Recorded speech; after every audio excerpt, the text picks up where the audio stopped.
La crise humanitaire en République démocratique du Congo est liée directement à des actions militaires menées par le groupe armé AFC M23, soutenu sur les plans logistiques, financiers et opérationnels par le Rwanda en violation flagrante de la souveraineté nationale et de l'intégrité territoriale de mon pays.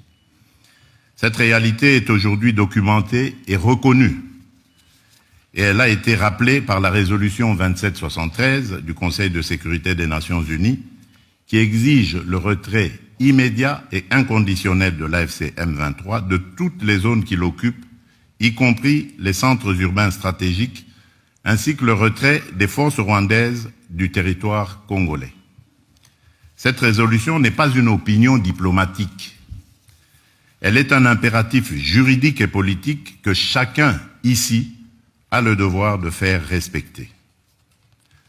Mesdames et messieurs, depuis le début de cette année, les violences se sont intensifiées avec une brutalité rarement atteinte.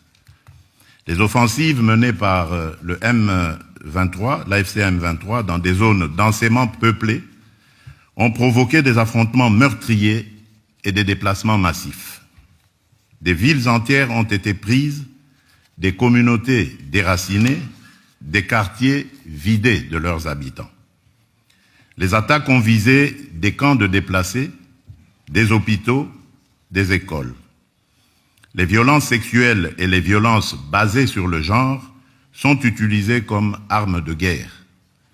Des enfants sont recrutés de force. Des convois humanitaires sont pillés. Rien de tout cela n'est acceptable.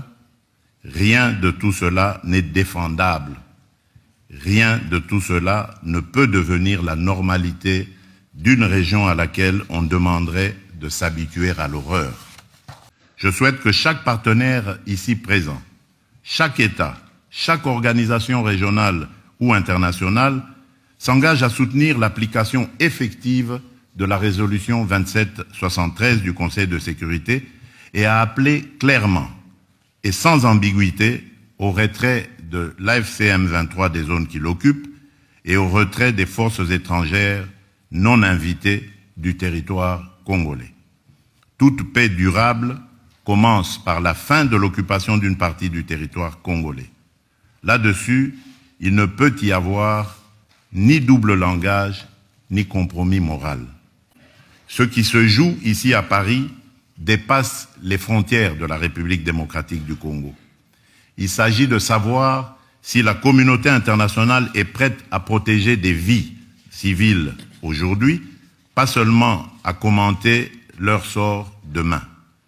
Il s'agit aussi de savoir si nous sommes capables de reconnaître que la paix n'est pas un geste charitable, mais un investissement collectif dans la stabilité d'une région entière de l'Afrique centrale et orientale au cœur des équilibres du continent. Ce que nous demandons, c'est la paix, une paix durable. La République démocratique du Congo prend ses responsabilités. Nous vous demandons aussi de prendre les vôtres. Je vous remercie.